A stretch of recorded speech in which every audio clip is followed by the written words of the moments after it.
Hey guys, today we step into a bustling market square alive with colorful stalls and the distant hum of chatter. You can almost feel the weight of each coin in your hand as you haggle for the freshest fruit. And yet, right beneath that simple exchange lies a maze of feelings more complex than any spreadsheet could map. Reality check. Money isn't just math. From the outside, it may look like neat columns and precise formulas, but what really drives every choice you make is a tangle of emotions and habits you barely notice. You don't pull out a calculator when your heart races at the checkout line or when your stomach tightens thinking about a surprise bill. Instead, you make those decisions in the quiet corners of your mind, after a long day, in bumper-to-bumper traffic, or when you're starving with a growling lunch hour. In that moment, logic takes a back seat to fear, excitement, envy, or relief. Yet nearly every financial guide starts with balance sheets and annual returns, as if money lived only in charts. Here, we flip the lens. Your outcomes are born from behavior, the way you handle greed, patience, risk, and reward, more than from any formula you could memorize. Imagine two people side by side. Both earn the same salary, both invest in identical index funds, and both download the same budgeting app. One ends the year with a fat emergency fund and a relaxed smile. The other scrapes by and wakes at night worrying about debt. It's not luck or smarts that separate them. It's how they think and feel when temptation or fear knock at the door. You don't crunch numbers on spreadsheets in a vacuum. You decide at dinner parties while eyeing a friend's new gadget. You decide in line at the grocery store, glancing at your bank alert. Those are your spreadsheet moments. Fleeting, emotional, almost invisible. You might believe that if you just knew the right stocks or could optimize your returns by 0.5%, you'd win the game. But while 0.5% matters, it pales next to how you manage your own impulses. The real gap between getting rich and staying rich isn't found in compound interest. It's found in your ability to pause before clicking buy. It's found in the tiny actions you repeat day after day, even when no one's watching, and your willingness to feel a little discomfort today to avoid a lot of pain tomorrow. Habits are the silent architects of wealth. You've seen it in yourself. The autopilot coffee run that costs more than you planned, the impulse sale that fills a cart and empties a budget, or the small recurring subscriptions you forgot about until your car balance screams overdraft. Those micro-spending moments add up faster than any market downturn. When you realize that behavior trumps education, you start to see spending as a habit to manage, not a puzzle to solve. And that's liberating, because psychology can be changed, habits can be rewired, emotions can be understood rather than feared. The rest of this journey will show you how to shift your mindset, build resilience against your own impulses, and reframe money as the human story it truly is. Not a cold ledger, but a reflection of your deepest values and fears. This is your invitation to see money differently. You'll learn the timeless lessons that transcend spreadsheets, why empathy for your own history matters, how luck and risk dance together, where enough starts and ends, and why freedom, not fancy cars, is the real measure of wealth. You won't get more formulas here. You'll get a mirror, showing the hidden forces shaping every dollar decision you make. Embrace the shift, because once you do, you'll never look at your bank balance the same way again. You peer through a lens forged by your earliest memories, and every financial choice you make reflects fragments of your past. Imagine you're at a dinner table, glass of water in hand, listening to someone argue about the stock market's insanity. You nod politely, but inside you bristle because you once watched a parent's life savings evaporate in a crash. That moment, frozen in memory, becomes your unspoken rule. Never trust markets. Stick to cash. Meanwhile, on the other side of the table, another friend champions bold tech bets, unaware of your hidden fear. Neither of you is wrong. You're simply seeing money through different histories. When you were a child, maybe you begged your mom for an ice cream cone only to hear, "We can't afford that today." And that sting of scarcity sank deep. Or perhaps you grew up in a household where allowance was abundant, where a new toy each month taught you that wants are endless and money exists to satisfy them. Those early lessons become neural pathways, flashing warning lights or green signals every time you face a purchase. It isn't logic or even the numbers that set your course. It's those half-remembered moments, the shame of a denied request, the thrill of an unexpected gift, the anxiety after overhearing a fight about bills. Your money map is drawn by your history. Take Lena, who grew up listening to stories of hyperinflation in her grandparents' homeland. They told her how a loaf of bread could cost 10 million drachmas one week and 20 million the next. She carries that story in her bones, locked away as the survival manual. Now, decades later, even a mild dip in her brokerage account feels like the same peril. And she liquidates positions at the first sign of red. Rationally. She knows the fundamentals haven't changed, but her instincts override spreadsheets. She's not irrational, she's remembering history. Oh, contrast that with Marcus, whose parents were early Silicon Valley engineers. He watched neighbors turn backyard garages into startups that sold for hundreds of millions. Risk was a rite of passage, not a threat. So he throws money at speculative ventures with casual optimism, convinced that every downturn is just a buying opportunity. He's not reckless. He's inheriting a different story. Your own narrative may blend elements of both. You might save obsessively for emergencies while splurging on the occasional thrill. That tension isn't a flaw.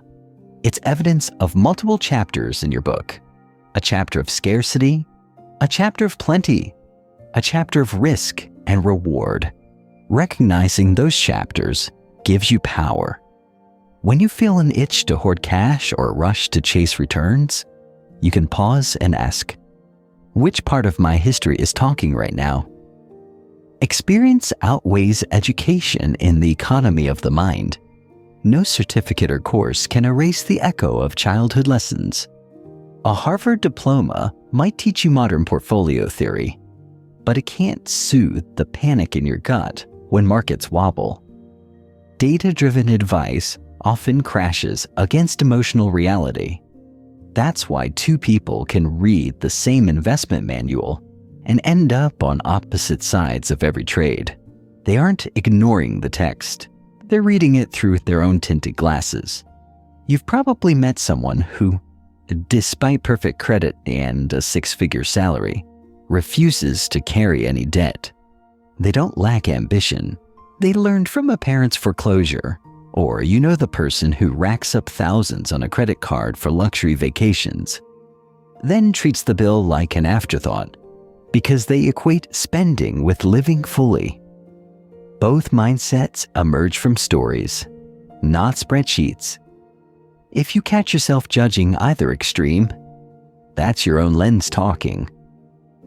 Empathy begins when you recognize that every person's money story makes sense to them in that moment.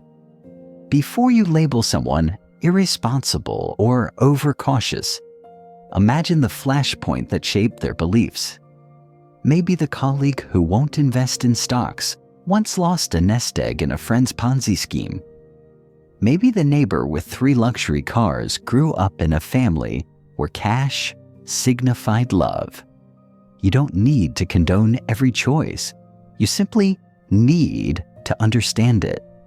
Empathy does more than soften your judgments. It clarifies your own path. When you see that your fear of debt stems from watching a parent drown in bills, you can decide whether that reaction still serves you today. You might choose to test a small, manageable loan to build your credit, or you might reaffirm that avoiding debt entirely aligns with your values. Either way, you're acting consciously, not reactively. To practice empathy with yourself, try journaling these prompts. What early money memory stands out? When have I felt shame or pride around spending? How have those feelings influenced my recent choices? As stories surface, you'll notice patterns, recurring worries, impulsive splurges, compulsive saving. Those patterns aren't moral failings. They are signposts pointing to buried scripts. Then, practice empathy with others. In conversations, listen for the unspoken backstory. When a friend brags about a new sports car, resist the urge to roll your eyes. Instead, consider, perhaps they chased that car as a symbol of escaping a modest upbringing. When a coworker nervously carries extra cash for fear of ATM fees, remember they might have once been stranded without a penny. Empathy transforms annoyance into curiosity, judgment into understanding, conflict into connection. This shift doesn't mean everyone's choices become palatable.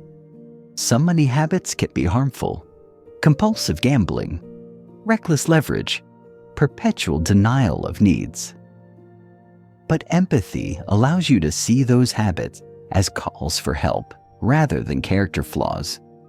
You can set boundaries without condemnation, offer guidance without arrogance, and support growth without enabling self-sabotage. Ultimately, recognizing your lens and honoring others builds a community of financial respect. You realize that a friend's frugal coupon clipping and another's measured splurging both represent attempts to find security or joy. You learn to hold multiple truths. Markets can be irrational, but risk remains a powerful tool. Saving is essential, but so is enjoyment. Empathy widens your perspective, letting you choose actions that align with both your data-driven goals and your emotional needs. When you carry empathy into every dollar decision, you free yourself from the tyranny of should. Should you invest? Should you save? Should you spend? Instead, you ask, does this choice fit my story, my values, my current goals? And if it doesn't, you have the clarity to pause or reflect and recalibrate. That pause, the space between impulse and action, is where true financial agency lives. Your lens will never be perfectly clear. Memories come with distortion, and emotions can cloud judgment. But each time you notice the tint, you gain the chance to adjust the focus. You begin to see money as a reflection of human experience, complex, varied, deeply personal, instead of a one-size-fits-all formula. That understanding becomes a new compass, guiding you not only toward smarter choices, but toward compassion for yourself and others. Empathy forges a softer, steadier path to wealth. It teaches you to honor your past without being chained to it. It invites collaboration over competition, conversation over condemnation. And as you move forward, you'll find that by carrying empathy in your wallet alongside your cash and cards, you invest not only in financial returns, but in richer, more fulfilling relationships. You stand on the edge of a cliff, wind tugging at your jacket, heart pounding as you peer down at the valley below. In that moment, you feel both exhilarated and vulnerable, because no matter how sure-footed you are, one misstep or one gust could change everything. That tension between control and uncertainty is where luck and risk collide, shaping outcomes far beyond your efforts or talents. Consider Bill Gates tapping away at a primitive computer terminal in 1968, decades before most people even knew such machines existed. He's driven, brilliant, and endlessly curious. But the real catalyst in his journey isn't just smarts or sweat. It's that his high school happened to own one of the only computers in the world, tucked away in a dusty basement. That serendipitous access unlocked a playground for Gates to experiment, learn, and eventually build an empire. Now imagine his classmate, Kent Evans, equally bright and ambitious, standing beside him at that very computer. They shared the same hours, the same code, the same late-night lineups. But Kent never got to start that company with Gates. He died in a mountain climbing accident at age 17, long before he could see his potential bloom. Same environment, similar talents, but wildly different outcomes. That's the raw power of unseen forces. You've likely experienced your own Gates and Kent moments. Maybe you met a mentor who opened doors you never imagined, or you hit a career jackpot when circumstances aligned perfectly. Or perhaps you poured yourself into a venture only to have a sudden illness, an economic crash, or a lawsuit yank the rug out from under you. Those events aren't reflections of your worth or intelligence. They're reminders that luck and risk are inseparable partners in the human story. The calmer you are about acknowledging them, the steadier your path becomes. Luck whispers in your ear like a secret ally. The chance encounter that leads to a partnership. The timely headline that sends your shares soaring. The unexpected grant that funds your startup. Risk stomps its boot just as loudly. The sudden market correction that vaporizes your gains. And the natural disaster that destroys your home. The global pandemic that shutters your business. Both can arrive without warning, indifferent to your plans or preparations. You can plot every move on a chart, build a meticulously balanced portfolio, and still watch your projections unravel when forces beyond your control come into play. That doesn't mean effort doesn't matter. On the contrary, you still need vision, discipline, and hard work. Those are the tools you wield to swing at the pitches life throws your way. But the scoreboard doesn't record only your batting average. It also tracks the weather that day and whether the opposing pitcher has a sore shoulder. When things go your way, humility keeps you grounded. When things go awry, resilience keeps you moving. You've seen people ascend to wealth and prominence who believe they earned every bit, ignoring the chance gifts that sparked their rise. And you've witnessed capable, industrious individuals collapse under the weight of misfortune they never saw coming. Both extremes are delusions of control. To navigate this interplay, you need two mindsets: gratitude for your lucky breaks and vigilance against lurking risks. Start by cataloging your blessings. Think back on moments when a door opened unexpectedly. A friend's introduction to an investor, a grant that fell into your lap, or that perfect job posting you stumbled upon. Recognize that while you seized those chances, the chances existed in the first place because of circumstances you didn't engineer. Gratitude isn't weakness, it's clarity. It reminds you to share your advantages, to mentor others, to build safety nets for those still waiting for their first break. Then, train yourself to spot risk before it strikes. That might mean diversifying income streams so one downturn won't derail everything. It might mean keeping several months of expenses in reserve to weather layoffs or emergencies. It might mean buying insurance or simply slowing down before making a massive investment. Paranoia in this context isn't anxiety, it's preparation.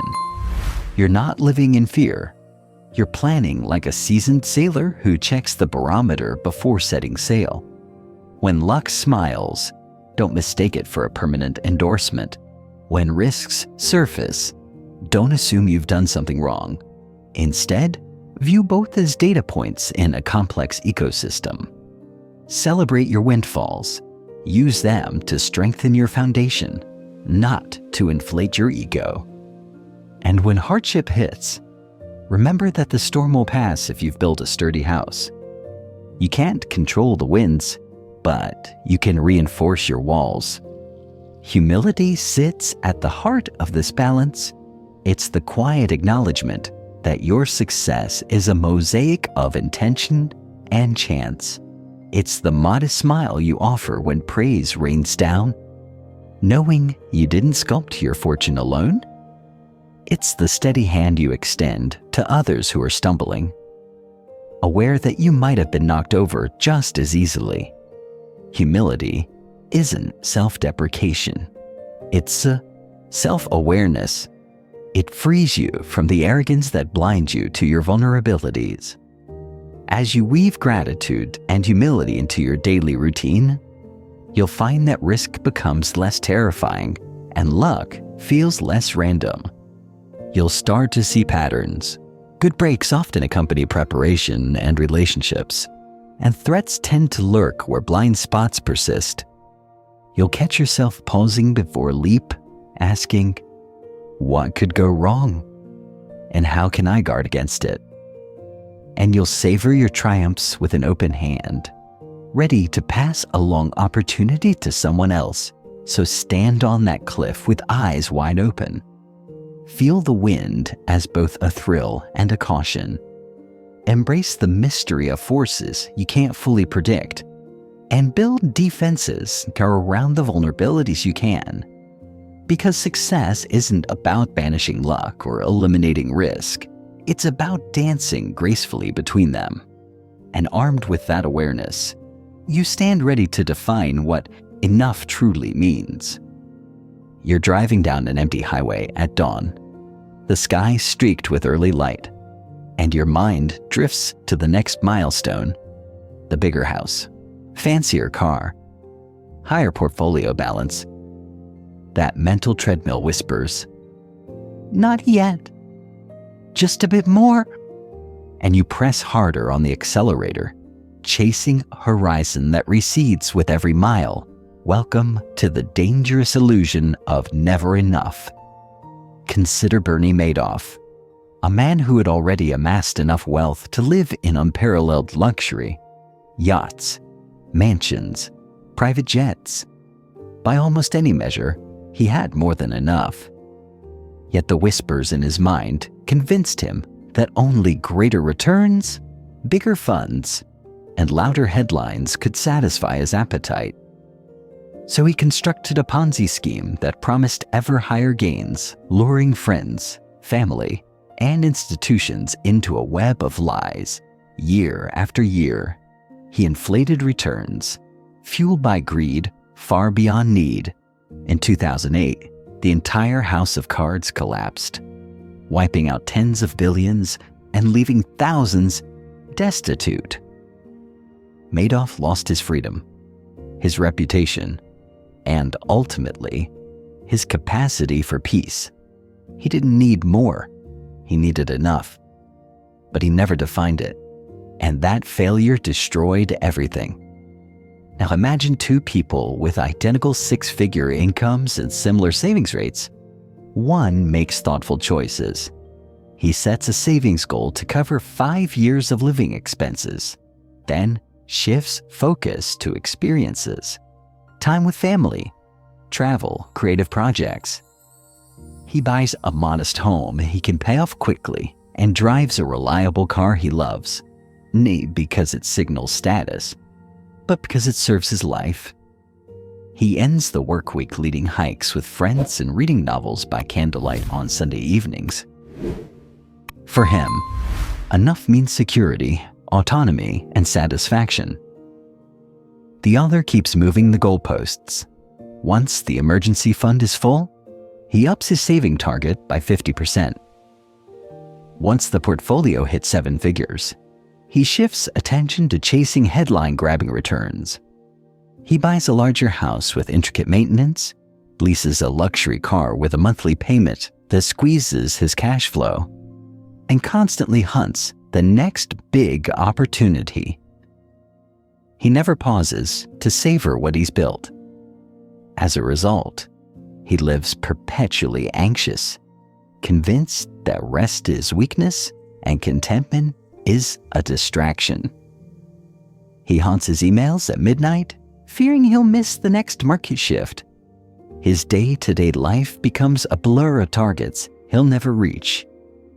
You see this all around you. The friend who upgrades phones every year, convinced the latest camera will elevate their social media game. The coworker who cashes out a sizable bonus only to plow it into riskier bets. The neighbor who leases a luxury SUV because everyone's watching. Those who chase more without defining enough often find that happiness retreats with every new purchase. Status symbols can fuel temporary thrills, but they also deepen dissatisfaction, creating a cycle of perpetual longing. Contrast that with a quieter path of wealth, the person who quietly maxes out retirement contributions, builds multiple streams of passive income, and then keeps living beneath their means. They don't post about their investments or flaunt their success. Instead, they invest in concert tickets, cooking classes, and local charities. Their wealth becomes invisible to others, and that's the point. True enough isn't about bragging rights. It's about having the resources to say no to pressures that don't align with your values, and yes to opportunities that do. Your own enough may look different. Perhaps it's the freedom to work no more than 30 hours a week, or to take unpaid sabbaticals twice a year, or to fund a small nonprofit project you care about. Maybe enough is the peace of mind to sleep through the night without wondering if the market dip and ate your nest egg. The clarity that comes from defining enough is like installing guardrails on a high-speed road. You still move forward, but you're far less likely to wreck. Defining enough isn't a one-time exercise. It's a living covenant you craft between your desires and your limitations. Start by asking yourself, if I never earned another dollar, what would I need to cover my basic needs and personal priorities? Be brutally honest. Include not only rent or mortgage and utilities, but also the little things that bring you joy.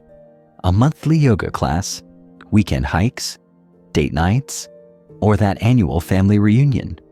Once you tally the real cost of a life you love, you've pinpointed your baseline for enough. Next, build a simple automation. Have the exact amount you need transferred to a freedom fund every month, and treat everything above that threshold as optional. That way, you secure your core needs first, and you never face the temptation to spend your safety net on fleeting impulses. When your freedom fund is fully stocked, you can direct extra savings toward long-term goals, retirement, children's education, or a passion project. But you'll do so from abundance, not anxiety. Don't mistake frugality for deprivation. Frugality is precision in spending, allocating dollars only what matters most, and ensuring every expense earns its keep. You might love a daily latte habit, or great craft beer on tap, or fresh flowers in your living room. Those indulgences aren't forbidden, they're intentional. If they align with your values and fit within your budget for enough, they enhance your life. The problem arises when you spend on things that bring little satisfaction simply because they're easy to finance or because you feel obligated to keep up. Set clear guardrails around credit. Aim to carry no consumer debt and only take on a mortgage or small kind of strategic loan that you can pay off within 10 years or less. That discipline prevents creeping lifestyle inflation from turning your enough into a burden. When the balance sheet shows breathing room, you gain freedom, not when you're upside down on a depreciating asset. Part of defining enough is also developing boundary confidence. When you establish guardrails, you need the firmness to say no to appealing but misaligned opportunities. Someone offers you the chance to double your salary by moving to a high-stress role in a costly city.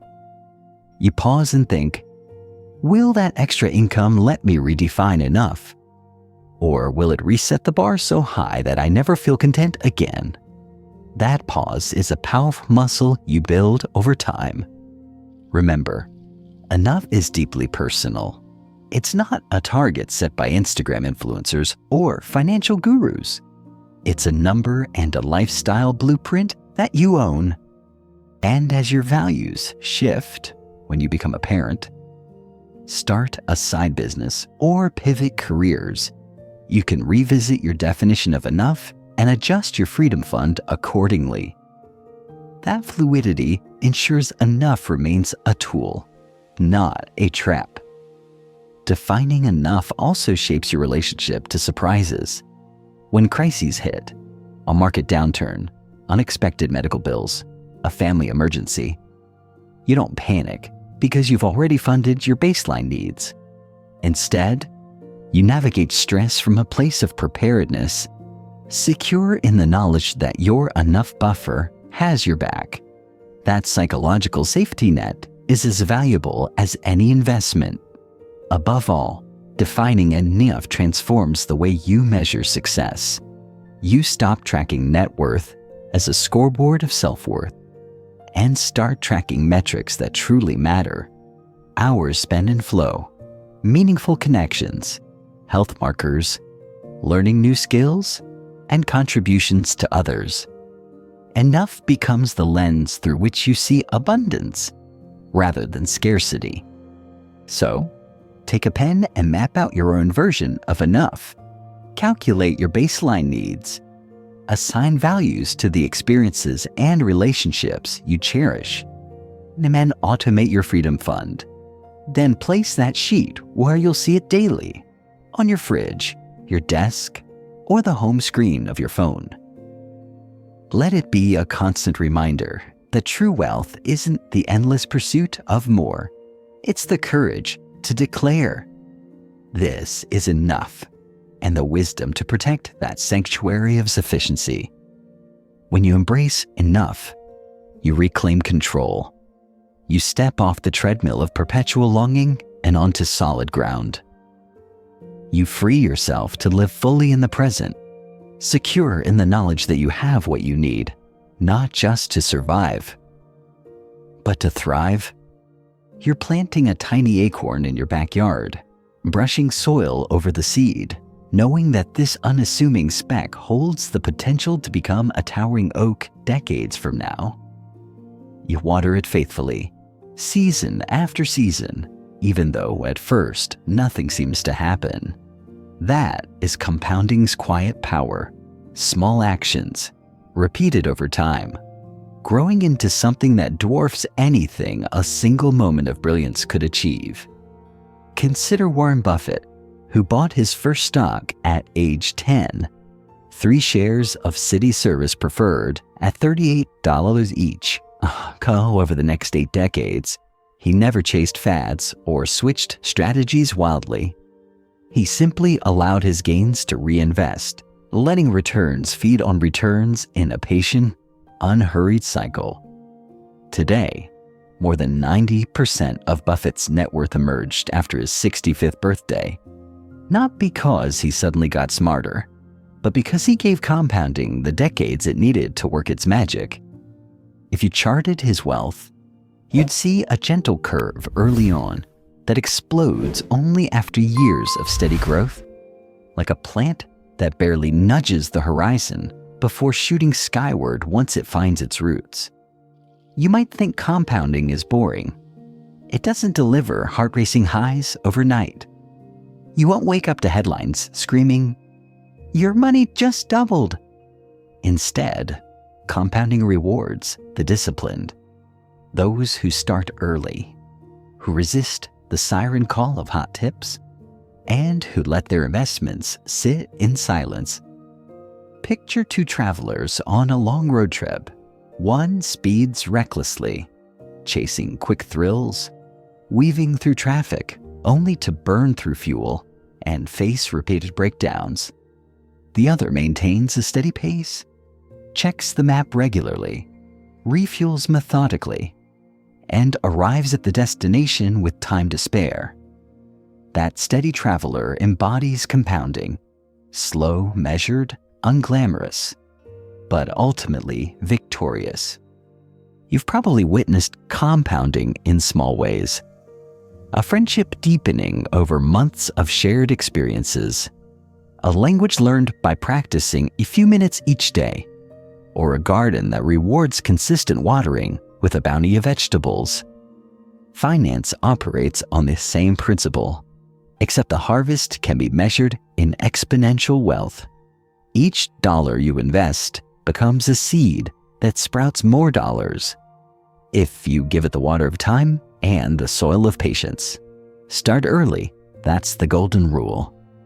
A teenager who invests $2,000 a year from age 18 to 28 enjoys a far larger retirement nest egg than someone who invests $10,000 annually from age 30 to 40, simply because those first 10 years let compounding take root. Time beats brilliance. A single brilliant bet in your 30s can't match consistent, simple contributions stretching across decades. But starting early isn't enough. You must stay the course. Markets oscillate. Fear and greed will beckon you to pull out when headlines sizzle with doom, or to chase the latest tech boom at its peak. Resist. Compounding dislikes interruptions. Every time you sell in panic, you break the chain, missing the next surge of growth. Each time you try to time the market, you risk parking your money on the sidelines, losing the days when returns cluster most heavily. Ironically, the days when the market tumbles are often followed by some of the biggest subsequent gains, so you must endure the bruises of declines to reap the rewards that follow. To harness compounding's full potential, automate your investments. Set up a monthly transfer that buys a diversified basket of assets, rain or shine. Automations guard against emotion, ensuring you continue when you feel like quitting. Over years, those automatic buys become your greatest wealth-building habit, silencing self-doubt and sidelining get-rich-quick temptations. You won't feel them each month, but you'll see them when you look back years later. Patience is the companion of compounding. When impatience creeps in, remind yourself with a simple mantra: time is my superpower. Place a visible reminder, sticky note on your mirror, phone wallpaper with a sprouting tree, or a calendar marking key compound milestones. Celebrate yearly anniversaries by noting how your investments have grown, not in swoops, but by steady percentages. These reminders strengthen your resolve, helping you weather temporary storms, resist the urge to tinker. If you constantly chase performance, rotating between hot funds, you fragment your compounding potential. Each switch resets the timer in your mind and in your portfolio. Instead, pick a strategy you believe in. Broad market index funds? Dividend achievers? Or balanced portfolios and maintain it? Rebalance only to preserve your risk profile, not to chase short-term glory. This disciplined consistency lets the multiplier effect work unobstructed. Compounding also thrives on reinvestment. Whenever you receive dividends, interest, or capital gains distributions, funnel them straight back into your core holdings. Don't let those payouts sit in cash unless you need them for immediate goals. Dividends that go to waste are compounding opportunities lost. Instead, let them join the growing forest of your assets, each branch, generating its own leaves of return. Your own life offers compounding lessons beyond money. The skills you cultivate, learning an instrument, practicing empathy, honing creativity, compound to enrich your relationships and well-being. Small acts of kindness multiply, forging strong social bonds that open doors to opportunities you didn't anticipate. Your network, like your investments, grows strongest when nurtured consistently over years. Despite its power, compounding isn't guaranteed. Choosing reckless investments or over-concentrating in a single asset can destroy returns. It demands a foundation built on sound asset allocation, diversification, and reasonable margin for error. But within those guardrails, compounding rewards simple, repeatable actions and more than dazzling market calls. To bring compounding home, visualize your future self. Imagine yourself at age 65, looking back on 30-plus years of contributions. What will you feel if your balance has quadrupled merely by sticking to a plan? What if you'd let fear drive you to withdraw funds in 2008, 2020, or during any dip? Embrace the image of that older you, confident and unhurried, sipping tea while younger you worried over daily fluctuations. That future vision anchors your present decisions, giving you courage to stay invested when emotions tug you out. Finally, remember that compounding isn't just about watching numbers climb. It's about the freedom that emerges when your assets have legged out inflation, covered your needs, and begun to outpace the pace of your life. Each percentage point of annual return compounds exponentially, buying you time, the ultimate currency. Time to choose work you love, to travel, to volunteer, to reinvent yourself without financial desperation. That is compounding's greatest gift. So plant your acorn today. Water it with consistent contributions. Shield it from the weeds of impatience and fear, and give it the sun of time. You may not marvel at its growth tomorrow or next year, but decades later, you'll stand beneath a canopy that once seemed impossible. That's compounding's quiet power, transforming modest beginnings into a forest of freedom. You stand on a soccer pitch at dusk, the grass damp beneath your cleats, staring at two goals, one wide and unguarded, the other small and fiercely defended. You know that scoring goals thrills the crowd, but preventing goals wins championships. In the game of wealth, offense gets you rich, but defense keeps you rich. You've seen bold entrepreneurs seize headlines. The tech founder whose audacious vision turned a garage startup into a billion-dollar IPO. The day trader who rides a meme stock surge into instant fame. The real estate whirlwind flipping rundown properties into luxury homes. Offense is exciting. It's risk-taking, big swings, go big or go home. When you launch a new business, back a contrarian idea, or place a concentrated bet, you channel offense. You chase outsized returns. You thrive on the rush of possibility. Yet offense alone is a one-way ticket to to volatility. For every household name success story, countless others implode chasing the next big win. Remember the founder who raised tens of millions in venture capital, expanded recklessly, and then watched customer demand evaporate? Or the investor who loaded up on high-flying stocks only to be wiped out when a sudden downturn cut valuations in half? Offense flickers bright and fast. It can thrust you onto a pedestal and just as quickly send you tumbling off. That's why you need defense, the disciplined art of preserving what you've earned. Defense isn't glamorous.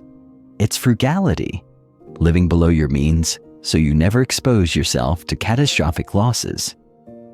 It's paranoia, anticipating the worst-case scenarios and building buffers before storms arrive.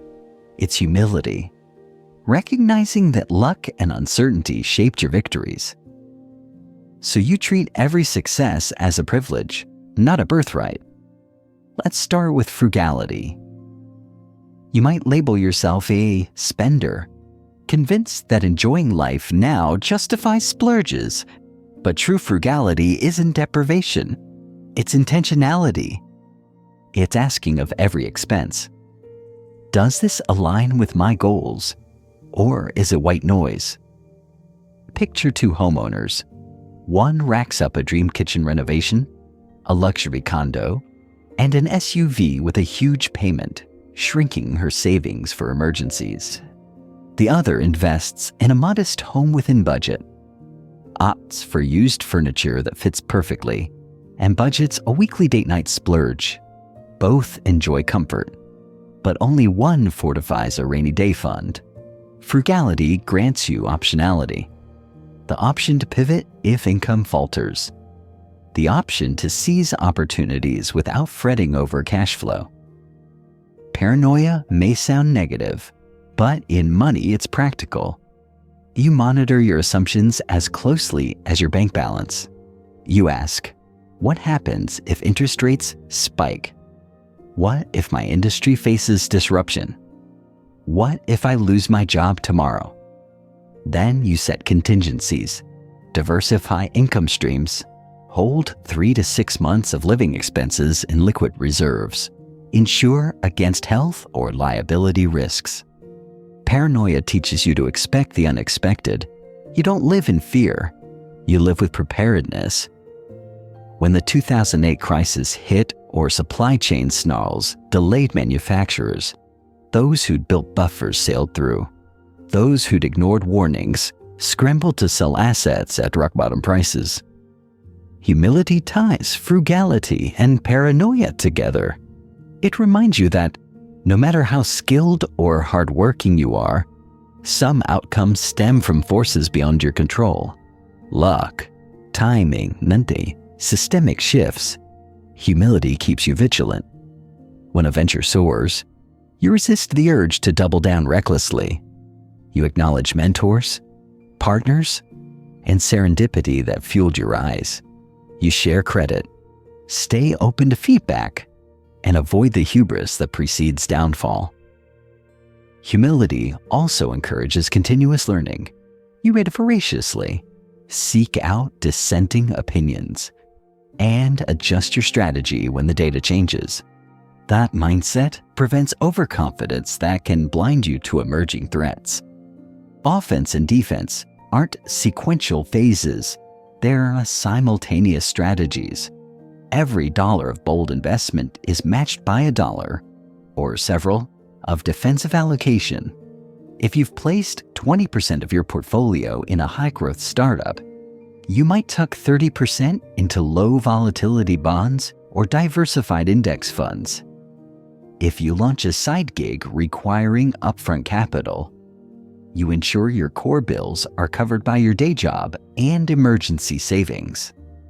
That balance lets you swing for the fences without the risk of batting zero and leaving the plate entirely. Consider two investors with identical starting capital. One goes all in on a high-risk venture, every penny aimed at maximum upside. Their net worth skyrockets when the gamble pays off. But then an unforeseen competitor emerges. Margins compress, and the entire stake evaporates in a matter of months. The second divides capital, half in selective high-conviction bets, half in proven, steadier vehicles. When the wind shifts, the second investor's defensive arm cushions losses, preserving enough to reinvest and explore new opportunities. Over decades, they forge a stable, growing fortune, unexciting at times, but unassailable in adversity. That stability empowers you to think long-term. When your kids head to college, when you want to pivot careers, or when a health crisis strikes, you maintain agency. You don't scramble to cover bills. You choose your path. Defense isn't about stasis. It's about flexibility. It's the runway that lets you launch the next offensive play. Whether that's starting a passion project at 50, funding a charity, or retiring early to write your novel, building defense also requires emotional discipline. When market chatter turns alarmist, you don't join the stampede to sell. When headlines glitter with a can't-miss opportunity, you don't jettison your risk parameters. Instead, you anchor your ZEEF to core principles. I allocate X% to riskier assets because I can stomach up to Y% drawdown. That self-knowledge gives you calm strength. You watch volatility unfold, unmoved by daily swings, confident in your long-term framework. You'll also face social pressure. Friends flaunt exotic vacations paid by tapped credit lines. Colleagues brag about stock tips that skyrocket, then crater.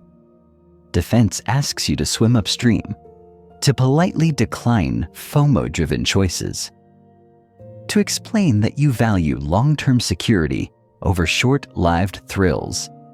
You might feel awkward saying no at first. Over time, however, you'll notice that your calmer, more deliberate approach earns deeper respect. People trust you for advice because you've weathered storms. Your example invites them to consider their own defense strategies. As you refine defense, you'll sense a shift in motivation. Instead of chasing a never-ending scoreboard of gains, you strive to protect until the game's over, until you achieve your version of financial freedom. That mindset transforms the way you measure success. Each time you avoid avoidable loss, skipping a pricey upgrade that offers no lasting joy, sidestepping a speculative fad that fizzles, you log a defensive win. Those wins accumulate quietly but powerfully, creating a foundation so solid that offense can flourish safely above it. Yet don't mistake defense for risk aversion that kills growth. A fortress that never opens its gates starves its inhabitants. The art of defense includes calibrated risk. You leave one gate unlocked for targeted offense while reinforcing walls elsewhere. Perhaps you commit a small percentage of your portfolio to experimental strategies, or you launch a pilot project before scaling your business. You test the waters, glean insights, then decide whether to expand. That experimental offense, cushioned by defense, becomes a sandbox for innovation without jeopardizing your core. When offense and defense dance in harmony, you discover the sweet spot of sustainable wealth. You pursue big dreams because you know you have anchors to hold you steady. You protect your family, your dignity, and your peace of mind because you never gamble away more than you can afford to lose. You recognize that the most enduring fortunes blend audacity with prudence, daring with doubt, ambition with caution. So cultivate your offense, dream dramatically, experiment boldly, pursue breakthrough ideas, then fortify your defense, prune unnecessary expenses, build buffers for life's curveballs. Stay humble in victory. That dual approach flips the script on traditional advice. It's not go big or go home. It's go big while you can go home safely. You're casting nets into a vast ocean at dawn, each throw promising a catch that could transform your life. Yet most throws come up empty, with only a rare, glimmering haul making the whole effort worthwhile. In finance and in life, these are your tail events, the few monumental wins or losses that lie far beyond the average, shaping your entire story. Statisticians call them tails on a distribution curve, the extreme ends where outcomes are infrequent but impactful. In your financial journey, tail events can be the decades-long rise of a small tech startup into a trillion-dollar juggernaut, or the sudden collapse of a housing market you never saw coming. More often than not, your routine actions create modest gains or losses, like the weekly contributions you make to your retirement account. But every once in a while, a single decision, investing early in a revolutionary company, writing a best-selling book, launching a viral business, delivers returns so outsized that they dwarf every other move you've ever made. Take Warren Buffett again. He's made thousands of investments over his career. But did you know that over 90% of his wealth stems from just a handful of those bets? A few companies, Coca-Cola, American Express, Apple, became his personal tail events, generating the bulk of his fortune. Buffett himself says he'd be fine if 95% of his investments failed, as long as he nails the rare few that become generational successes. That mindset frees you from paralyzing fear of occasional missteps. You accept that most efforts will underwhelm, but you stay in the game, because the next cycle might land you an outcome that reshapes everything. The same principle applies beyond stocks. Think of Amazon. It experimented with countless products and services. Some fizzled, some merely sputtered. Yet AEWS, Prime, and Kindle emerged as tail events so influential, they more than compensated for every flop. Those rare successes aren't visible to the outside world until they have already reshaped the landscape. But they're the ones that carry the company's overall returns. In your personal life, tail events can be meeting a mentor who opens doors you never envisioned, discovering a skill that earns a six-figure freelance income, or stumbling upon a life-changing idea in the middle of a casual conversation. You can't schedule these moments, but you can create the conditions for them, casting many small lines rather than banking everything on a single lure. Remaining curious, and keeping your eyes open for opportunities that seem unlikely, yet carry enormous upside. Here's how you harness tail events without gambling recklessly. 1. Build optionality. Structure your career and investments so you can explore multiple paths. That might mean maintaining a side hustle that costs little but could blossom, or holding a small allocation in emerging market funds. You're not over-leverage. You're purchasing optionality, the chance to benefit from a surprise success without risking your core stability. 2. Make small, smart bets, like a venture capitalist writing small checks into many startups. Diversify your speculative positions. Each bet is modest enough that its failure won't derail you, but it offers the chance to capture a home run.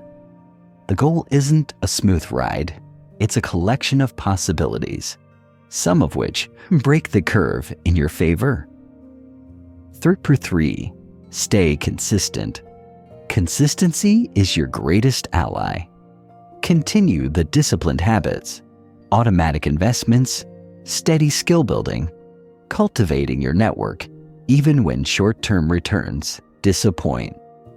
Every contribution, no matter how small, keeps you connected to the system where tail events occur. If you withdraw in frustration, you foreclose your chance at the rare upside.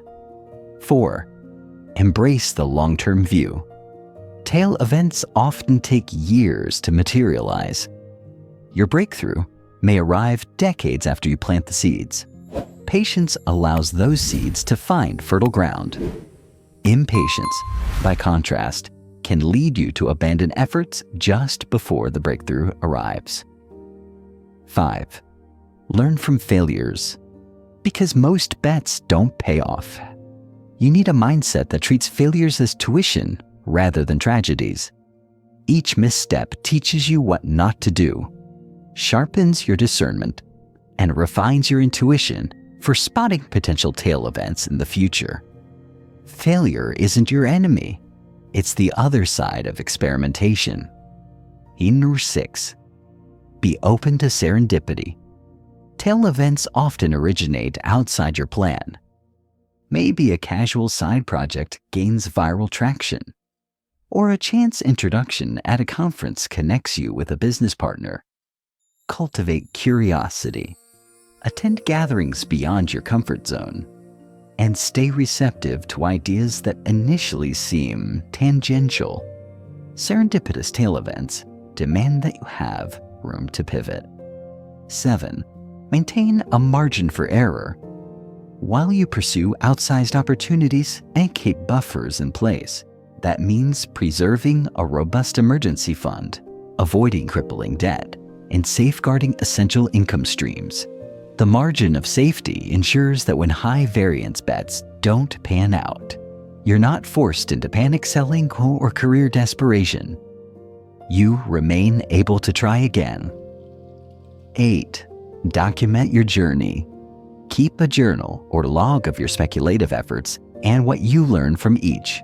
Over time, patterns emerge, industries where you've consistently hit dead ends, approaches that show promise, and decision criteria that correlate with better outcomes. This living record helps you refine future bets, enhancing your chance of capturing the next tail event.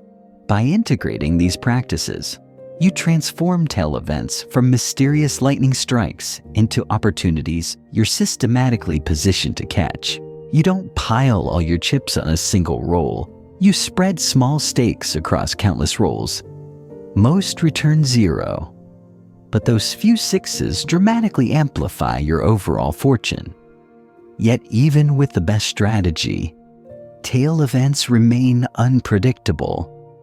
You can't know which startup will soar or which manuscript will become a bestseller. You can't forecast when a sudden connection will launch your career. That uncertainty is the essence of tails. They lie outside the range of normal expectations. Your mission is to maximize the number of tickets you hold while ensuring none of them bankrupt you. In embracing tail events, you shift from seeking comfortable averages to seeking extraordinary outcomes. You recognize that in a world where a few outliers dominate results, playing for the median is a losing strategy. Instead, you prepare for variance, celebrate small wins, and stay focused on the possibility that the next big outcome is just around the corner. So cast your nets widely and keep returning to the ocean day after day. Honor the discipline of consistency, the humility to accept most losses, and the excitement of chasing the rare haul. When your tail event arrives, the next Buffett investment, the next viral product, the next transformative partnership, you'll be ready to seize it. And that single moment of outsized impact can change your entire financial trajectory. You wake to the sound of your own breathing, not an alarm clock, and step onto your balcony as sunlight spills over the rooftops. In this quiet moment, you realize that the most precious currency isn't dollars, it's minutes and choices. True wealth gives you the freedom to decide how you spend each breath, not the keys to a showroom full of toys. Most people equate success with luxury: sleek sports cars, designer wardrobes, sprawling estates. But fancy possessions often come with obligations: maintenance, security, insurance, social expectations. They can feel like gilded cages. Meanwhile, someone living in a modest home with a paid-off mortgage might wake each morning free to pursue passions without financial shackles. That contrast reveals wealth's deeper purpose: autonomy over your time, energy, and attention. Take Elena. She spent her 20s climbing the corporate ladder, chasing bonuses and corner offices. By age 35, she had a penthouse, and Porsche, and a closet full of labels. Yet she felt tethered to her phone, checking emails at midnight, dreading Monday mornings. The more she acquired, the more she needed just to maintain the image. When she finally sold her luxury car and downsized her apartment, she discovered a surprising gift called the time. Freed from towering bills, she reduced her hours to 4 days a week and spent Fridays hiking, writing poetry, and volunteering. Suddenly, life felt wide open, not because she had more stuff, but because she had reclaimed agency. Contrast that with Marcus, who lived in a modest townhouse and drove a decade-old sedan. His net worth was lower on paper, but he worked on his own terms, choosing clients he loved and setting his own schedule. He took weekdays off to coach youth soccer, attended midday concerts, and spent afternoons in cafes, sketching ideas for his next side project. When an opportunity arose to travel for 3 months, he had the flexibility to say yes without panic. Marcus's wealth was invisible, no flashy trappings, but it rippled through every choice he made. Freedom isn't a luxury, it's the absence of barriers. And money's most profound role is to dismantle those barriers. It lets you walk away from toxic workplaces, pivot careers, and invest time in health, relationships, and creativity. It makes it possible to tend to an ailing parent without sacrificing your own stability. It allows you to take risks on meaningful projects rather than clinging to a paycheck for its own sake. Think of money as a tool that purchases your attention. Every expense you cut, every debt you erase, every investment that grows quietly in the background returns time back to you. When you free yourself from predatory interest rates, margin calls, or constant billing cycles, you regain cognitive space to focus on what truly matters: learning new skills, nurturing connections, and exploring ideas. That mental margin, the capacity to think deeply rather than constantly juggle financial stress, is wealth in its purest form. This perspective flips conventional advice on its head. Instead of earn more, spend more, ask yourself, what costs can I eliminate to gain time? Perhaps you downsize your home to reduce cleaning hours and utility bills. Maybe you cancel subscriptions you barely use, freeing both money and mental clutter. You negotiate a work-from-home arrangement, cutting commute time that you reinvest in morning meditations or creative writing. Each decision shifts your wealth equation from assets minus liabilities to options minus obligations. Autonomy also shapes your career choices. When you're unencumbered by pressing bills, you can experiment with entrepreneurship, transition industries, or prioritize work that aligns with your values, even if it pays a bit less. You might teach part-time, consult for nonprofits, or launch a passion project without the paralyzing fear of losing a steady salary. That flexibility expands your potential for fulfillment far beyond what a bigger paycheck alone can buy. Consider the story of Tara, who left her well-paid marketing role to start a small organic farm. Friends called her crazy. Her earnings plunged. Tractor costs soared. Rainstorms destroyed crops. Yet she persisted, living frugally in a tiny home on her land, bartering produce for essentials, and building a community around sustainable practices. Because she'd saved a multi-month runway before quitting, she never felt desperation. Within 5 years, her farm turned profitable, and she'd built a lifestyle that aligned wholly with her values. Her wealth was measured not in revenue alone, but in freedom. To toil under sun and soil, to shape her days by nature's rhythms, and to wake without the pang of shu'utui. You can map this to financial planning. Treat every dollar as a vote for the life you want. When you budget, allocate not just for expenses, but for the autonomy you crave. Prioritize expenses that amplify freedom, paying down high-interest debt, funding an emergency reserve, investing in health insurance over those that shrink it, luxury leases, high-maintenance assets, impulse-driven buys. Over time, those votes accumulate, charting a course toward a life built on choice rather than compulsion. Freedom also shows up in how you manage risk. Imagine 2 retirees with identical nest eggs. One invests aggressively to chase top-tier returns, fears sequence of returns risk, and wakes each morning checking market gaps. The other allocates conservatively, holding enough liquidity to cover 5 years of living expenses, letting the remainder pursue growth.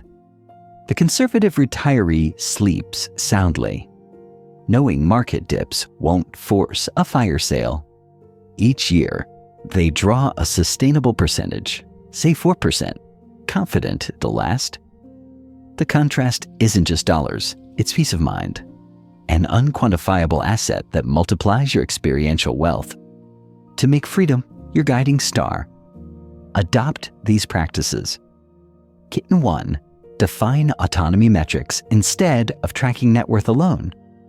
Track freedom metrics, hours of unstructured time per week, percentage of income not tied to mandatory bills, and number of consecutive days free to pursue passion projects. These indicators reveal how much decision-making power you actually hold. 2. Automate your safety net. Set up auto payments into an emergency fund and retirement account before any discretionary spending. That way, you shield your autonomy first, then decide how to allocate the remainder, rather than risking sprawl that erodes your future freedom. 3. Audit for obligations. List every ongoing expense and the time commitment it demands. Home maintenance, subscription services, car upkeep, club memberships. Evaluate whether each expense delivers enough autonomy or joy to justify its cost. Trim or repurpose those that don't. 4. Build optional career paths. Cultivate skills and networks outside your day job, so you can pivot without desperation. Freelance on weekends, volunteer in new sectors, or take evening classes. Each alternative path you establish increases your leverage to say no to unsatisfying roles. When alive, invest time as aggressively as money block weekly slots for learning, creativity, and rest, say that just as you'd schedule bill payments. Treat those appointments with the same seriousness. Time is the raw material of autonomy. If you don't invest it, you'll trade it away for short-term returns. Manner 6. Practice mindful consumption. Before every purchase or commitment, pause and ask, will this strengthen my freedom, or will it chip away at it? That micropause interrupts autopilot spending and forces you to center autonomy in real-time decisions. 7. Embrace voluntary simplicity. Simplify aspects of life. from meal planning and wardrobe choices to digital decluttering, so you minimize decision fatigue and reduce the cognitive load that accompanies complex lifestyles. The fewer daily friction points you have, the more mental space you free for meaningful pursuits. Mosh 8. Periodically revisit your plan. Malbi, goals and values evolve. Every 6 months, reflect on whether your autonomy metrics have improved. Adjust your allocations, obligations, and routines to realign with where you are now, not where you were when you wrote your original plan. By centering freedom, you shift your relationship with money from accumulation to empowerment. You learn that more spending can tighten constraints, while strategic cutbacks expand the realm of possibility. Each dollar directed toward runway, optionality, and mental margin compounds in the currency of choice, enabling you to sculpt a life defined by values, not by virtue of your balance sheet. If that dawn on your balcony, with nothing but sunlight and silence, you'll feel the true measure of wealth. The unhurried luxury of deciding how you spend this very moment. That is the real legacy you build, not the possessions you leave behind, but the autonomy you secure for yourself and those you love. You pull up to a red light in a gleaming sports car, engine humming like a lion in a cage, and you catch the eyes of a driver in the next lane. You think they're admiring your taste, your success, your status symbol on wheels, but what they're actually doing is imagining themselves behind your wheel, feeling that surge of exhilaration and prestige. That's the paradox of status. We believe our possessions project greatness, when in reality, they reflect others' desires for what they lack. Imagine you're attending a high-profile gala, stepping onto the red carpet in a tailored designer tuxedo. Photographers flash bulbs as if you're royalty. You feel a thrill, validation in every shutter click. Later, you overhear whispers. Someone assumes you're at the top of your industry, that you've earned every accolade and dollar displayed. But behind the scenes, you know you scrambled for that rental tuxedo, drained your emergency fund for the ticket, and postponed paying down debt to maintain appearances. Your suit didn't create success. It masked uncertainty. Contrast this with your best friend, who arrives in a simple outfit, confident smile, and genuine warmth. They're memorable not because of labels, but because of an intriguing story or a sincere question that cuts through small talk. When people leave that room, they talk about the conversation they had, the idea that sparked, or the kindness they received, not the brand stitched on a lapel. Status illusions can feel intoxicating, but they fade faster than connections built on substance. The man in the car paradox highlights a deeper truth. Status is ephemeral, a mirage that dissolves under scrutiny. A flashy car might turn heads, but those glances vanish once the light turns green. What people truly covet is the feeling the car represents: freedom, success, control, not the car itself. They project their own aspirations onto your possessions, momentarily believing you embody a life they want. But that admiration isn't for you. It's a reflection of their own imagined selves. Status symbols carry hidden costs. You may find yourself perpetually chasing the next model year of your phone, swapping out garments when styles shift, or upgrading your ride when neighbors join a luxury car club. Each upgrade demands cash, time for research, maintenance fees, insurance spikes, and even emotional labor to justify the expense. Meanwhile, your underlying values, creativity, connection, contribution remain sidelined. you're busy feeding the illusion rather than living authentically. Consider the story of Jamal, a mid-level manager who closed a 6-figure bonus. He leased a top-tier sedan to showcase his success at networking events. His social media lit up with envy emojis and congratulatory comments, but the monthly payments gobbled a quarter of his income, forcing him to downsize vacations and postpone home repairs. Instead of security, he traded substance for optics instead of liquidity. He embraced liability. His apparent success became a prison of payments. Contrast Jamal with Sophia, an independent consultant who values meaningful work over appearances. Sophia drives a reliable 5-year-old hatchback. She bought outright, saving the funds that would have gone to a luxury lease. At events, she stands out not for what she drives, but for the thoughtful questions she asks, the way she remembers your name, and the resources she shares. Her reputation grows through generosity and expertise, not through material signals. People admire her influence, not her image. You don't need to donate your dream car or abandon all luxuries. Status symbols can deliver genuine pleasure if they align with your deeper goals and you can afford them without derailing your plan. The key is intentionality.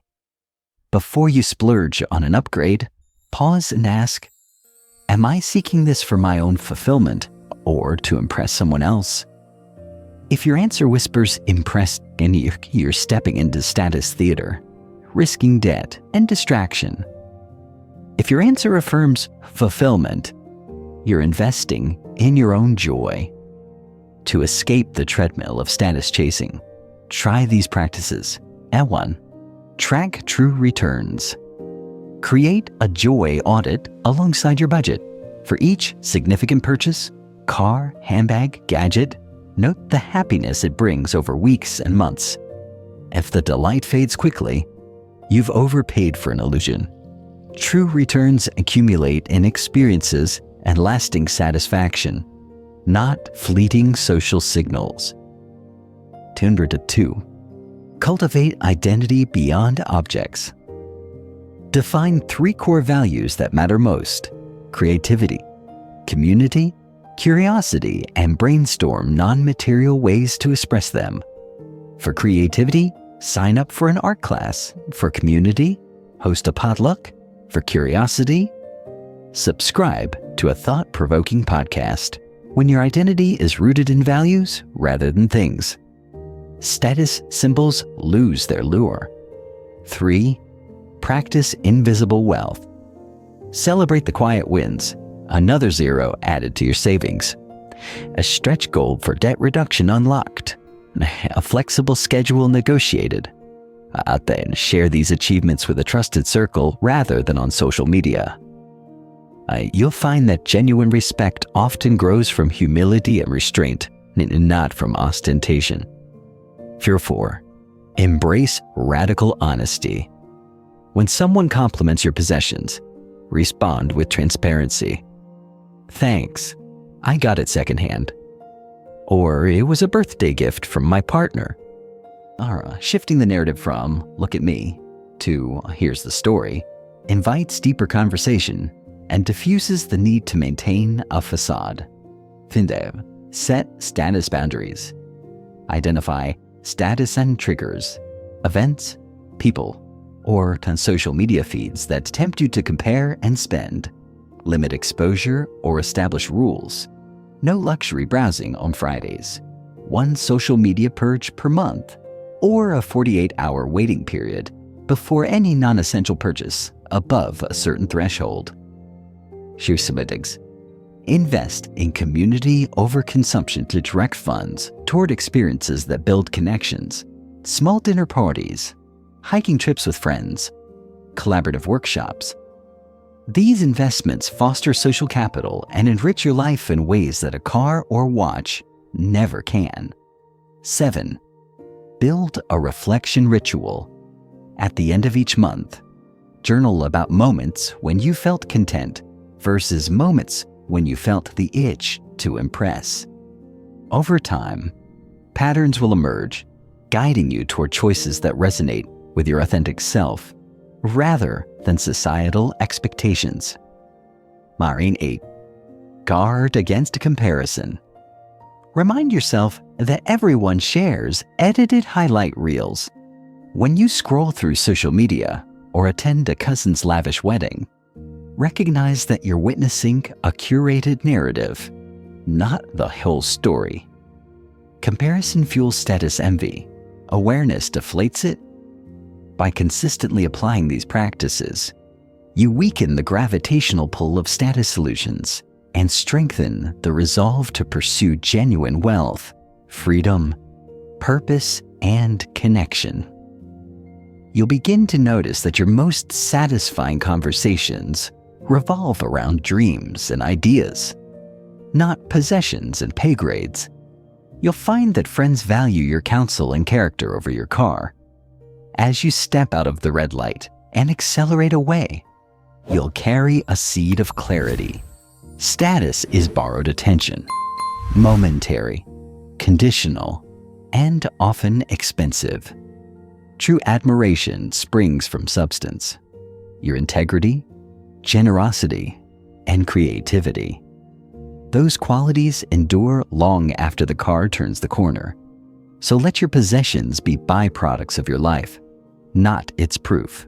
Seek respect for your values, not your valuables. Invest in your character, not your cachet.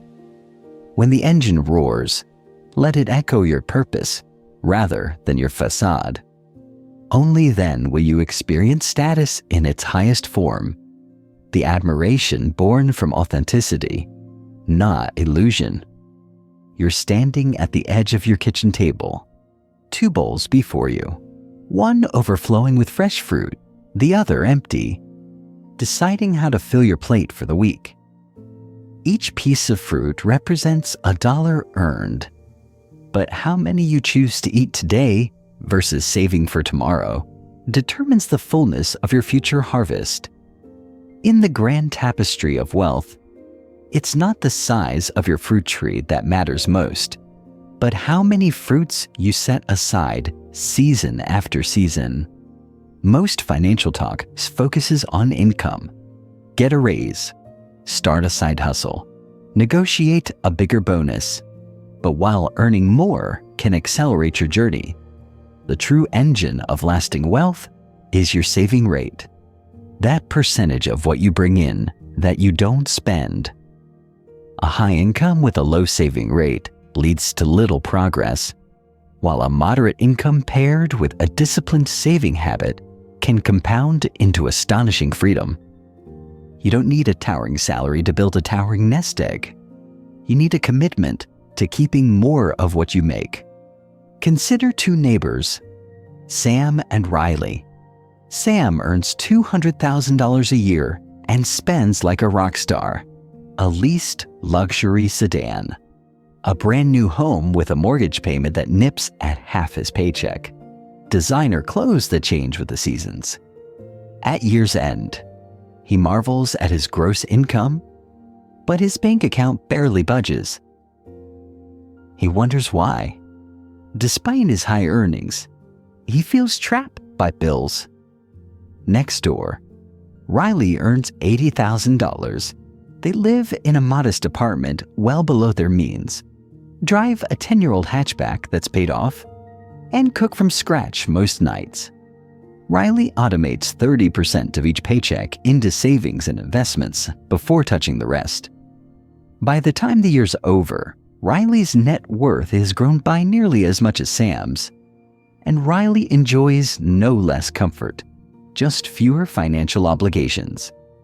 That gap widens every year, fueled not by who earns more, but by who saves more. Your saving rate doesn't just dictate your financial runway, it determines how much risk you can absorb, how quickly you can reach freedom, and how much margin you carve into your life. A 20% saving rate means you live on 80% of your income. A 40% rate means you live on 60%. Cut your living expenses in half while maintaining the same income, and you double your speed toward your dreams, whether that's early retirement, travel adventures, or funding a creative venture. Income can fluctuate, promotions might stall, businesses may plateau, markets can wobble. But your saving habit remains within your control. You can't command every paycheck increase, but you can choose whether to spend or save every extra dollar you earn. That agency is the heart of financial empowerment. Think of it like a car's transmission. Income is raw horsepower, but saving rate is your gear ratio. Even a high horsepower engine can be slow if it's stuck in low gear. A modest engine can roar past in top gear. Adjust your gear by increasing your saving percentage, and you'll outrun high earners stuck in the flashy trapping of high spending. Cultivating a high saving rate begins with clear priorities.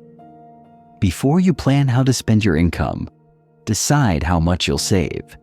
Automate it. Set up a direct deposit or automated transfer so that savings occur before you have a chance to spend.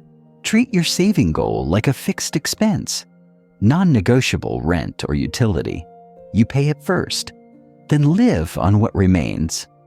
This inversion of the typical budgeting order transforms discipline into default behavior. Next, break your goals into concrete milestones. A 30% saving rate might fund a 6-month emergency reserve in 3 years. A 50% rate might do it in under 2. Annotate these targets on your calendar. June 1st, reserve funded.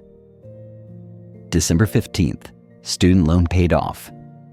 April 10th, first passive income check. Each milestone crystallizes progress and fuels motivation because you see your choices translating into real capacity. To sustain a high saving rate, marry frugality with intentional enjoyment. Deprivation breeds burnout. Instead of slashing every pleasure, identify the few experiences that matter most and allocate an enough fund for them. Maybe weekends at the farmer's market bring you joy, or a monthly cooking class expands your creativity, or a yearly camping trip reconnects you with nature. Budget for those joys deliberately. When you know you've reserved dollars for the things you love, you're less tempted to derail your saving plan on impulse buys that fade quickly. Another powerful lever is to treat windfalls differently. When you earn a bonus, tax refund, or gift, resist the urge to inflate your lifestyle. Instead, channel a significant chunk, ideally 2/3, into savings or investments. Use a smaller portion, perhaps 1/3, as a reward for yourself. That practice fast tracks your wealth building without extinguishing the celebratory spark that motivates you to keep driving forward. Your saving rate also benefits from peer accountability. Find a friend or partner committed to similar goals and share weekly check-ins. Celebrate each other's small wins, hitting a new savings milestone, discovering a clever cost-saving hack, or automating another percentage point. When someone else is rooting for your discipline, you're less likely to slip back into spendthrift habits. Cultivating contentment with what remains after saving is equally vital. Each month, once your savings transfer hits, pause and appreciate the lifestyle you can afford, the cozy home you make your own, the nourishing meals you prepare, the connections you nurture without financial stress. Gratitude for the spendable portion reinforces the idea that enough is enough for now, reinforcing your saving order of operations. Of course, there are practical strategies to amplify your saving capacity. Renegotiate recurring bills, insurance premiums, phone plans, streaming subscriptions with a simple call. Shop for better rates and utilities or refinance high-interest debt to lower your monthly payments. Use price tracking tools to snag groceries and essentials at sale prices. Every dollar saved on recurring expenses frees more for your saving rate, all while maintaining or even improving your quality of life. Leverage friction points to slow down impulse spending. Install spending alerts on your phone to notify you after each purchase above a certain threshold. Remove one-click ordering from e-commerce sites so you must re-enter your details, injecting a moment of reflection. Unsubscribe from marketing emails that tempt you with limited time offers. Each barrier is a checkpoint that asks, "Do I really want this?" And often, your reasoned self will opt to save instead. Remember that your saving rate is not static. As your income grows, avoid ratcheting up your lifestyle in lockstep. If you receive a sizable raise, allocate most of it to savings or investments, while allowing a modest, intentional bump in personal spending. That practice, sometimes called lifestyle creep immunity, ensures that your net worth compounds over time rather than your expenses. You'll also face seasons of higher expenses: weddings, medical bills, home repairs, or family needs. During these periods, your saving rate may dip. That's acceptable, as long as you plan for it in advance. Maintain a core emergency fund that covers your essential savings goals for 3 to 6 months. So temporary fluctuations don't derail your long-term plan. When the season passes, return to your target rate without guilt, because you accounted for it responsibly. Ultimately, your saving rate determines your financial destiny more than any earning strategy. It informs how soon you can leave a job that no longer serves you, pursue a passion project, retire early, or weather life's inevitable storms. Saving is the lever you pull when markets tumble, when incomes shrink, or when dreams require investment. The more you save, the more control you have over your time and choices. So consider each dollar earned as a choice. Will you channel it toward tomorrow's freedom, or devour it today? As you automate savings, celebrate milestones, and guard against lifestyle inflation, watch your financial resilience grow. Embrace the paradox that by spending less now, you unlock exponentially more options down the road. Each saved dollar becomes a silent ambassador, advocating for your future self and buying you the precious currency of choice. In the end, wealth is built more by what you do not spend than by what you earn. Your saving rate is the secret dial on your financial dashboard. The higher you turn it, the faster you accelerate towards your goals. Start dialing today and let your future self reap the harvest of disciplined restraint. You're standing before 2 paths in a misty forest at dawn. One path is straight and well mapped, promising the optimal route to your destination according to every guidebook. The other is winding and less certain, but lined with sturdy stones you know you can step on without slipping. Rationally, the straight path is ideal. It maximizes efficiency, minimizes distance, and follows every data-driven rule. Yet your heart thumps at the thought of slippery marshes and unseen pitfalls. The winding path feels safer, more in tune with your intuition, even if it costs you a few extra miles. In the realm of money, choosing the winding, reasonable path often matters more than rigidly following the rational one.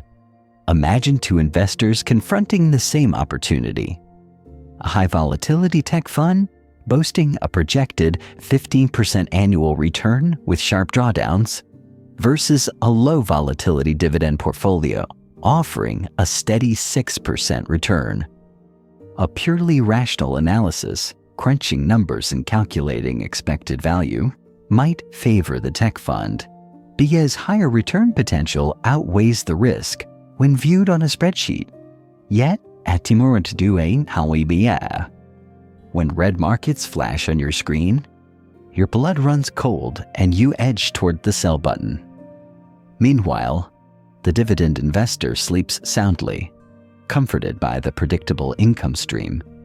The rational choice may look superior on paper, but the reasonable choice aligns with your temperament, letting you stay invested long enough to realize any returns at all. Take Priya, a software engineer who once invested her entire bonus in a hot cryptocurrency, driven by rational backtests and promising white papers. She believed that maximizing returns trumped all else. For a few weeks, she reveled in the thrill as prices spiked. Then came the collapse. Her portfolio lost 60% in days, triggering panic. She sold at the bottom, crystallizing her losses. Rational theory predicted recovery over time, but she never stayed to find out. The fear was too overwhelming. Contrast Priya with Carlos, who allocates a small portion of his portfolio to higher-risk crypto as a speculative, fun fund, but places the vast majority in a balanced mix of conservative bonds and broad market ETFs.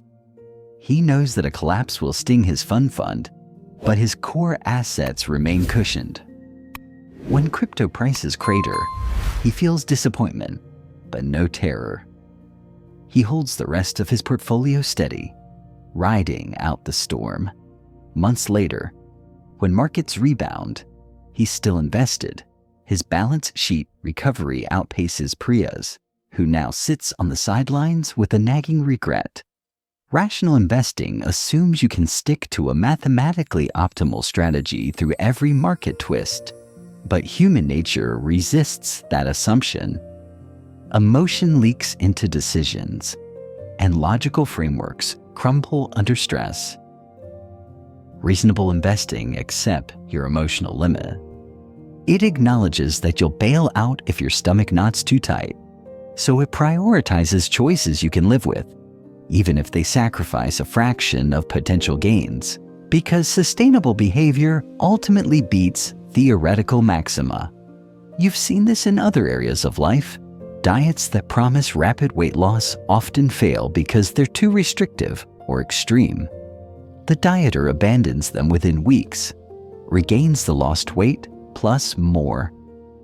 Meanwhile, someone who adopts moderate maintainable changes, extra walks, smaller portions, occasional treats, says steady progress and keeps the weight off long term. The moderate diet is far more reasonable, even if less optimal. True success lies in what you can sustain, not what looks best in a controlled experiment. In your career, rational advice might urge you to negotiate the highest possible salary. Take every extra shift and maximize billable hours to optimize compensation. That may boost income short term, but if it pushes you into burnout, health problems, or strained relationships, you end up paying a far greater price.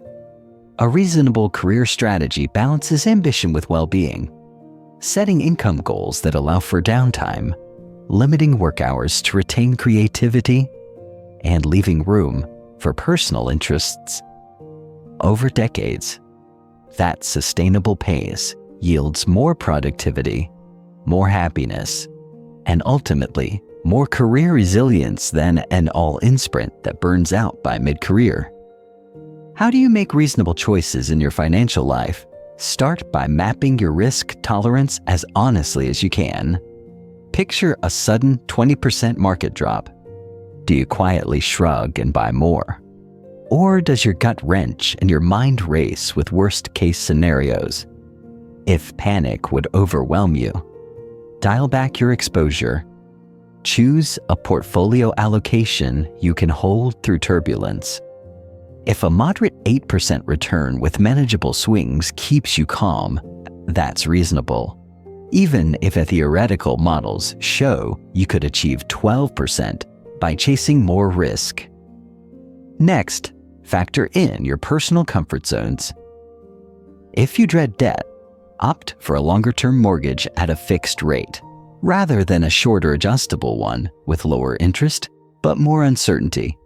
If you can't stomach financial statements, choose simple investments, index funds, or target date retirement accounts over complex alternatives. Complexity often hides hidden risks you might not grasp until it's too late. Reasonable decisions also mean building in safeguards, rather than gambling your entire emergency fund on a speculative venture. Carve out a small opportunity fund for higher variance bets. Keep the rest in liquid, low volatility assets you can access without panic. That way, you honor your curiosity for big wins while safeguarding your baseline stability. In making major purchases, apply the same principle. A rational cost-benefit analysis might endorse a top-tier luxury model with every feature, because over a decade, the incremental value seems negligible relative to your budget. But if you know that the maintenance costs, insurance premiums, and social expectations will occupy hours of your mental space, a slightly less rational but more reasonable mid-range model may serve you better. Your reason won't fail you when reality intrudes. Another key step is to test small deviations before leaping into full commitment. If you're debating a high-risk investment, start with a fraction of what you might allocate. Maoki, if you're eyeing a career shift into consulting, take on a few side projects first. Those pilot steps reveal whether the fear and stress are bearable. If they flow smoothly, you can scale up. If not, you adjust without catastrophic consequences. Reasonable financial planning also embraces intentional flexibility. Instead of rigid long-term forecasts, I must retire at 65 with X million dollars, you design adaptive goals.